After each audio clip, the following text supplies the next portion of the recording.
Alam mo, sabi nila, kapag dumating ka sa punto na hindi ka na nakakaramdam ng pagpapahalaga sa taong minamahal mo ng sobra, palayain mo na.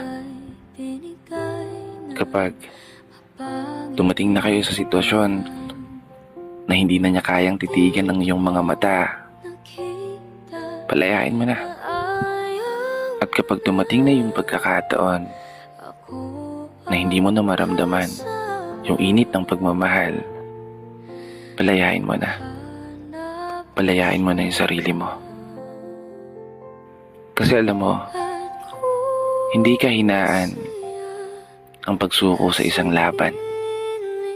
Lalo pat alam mo na wala ka na rin pinangahawakan.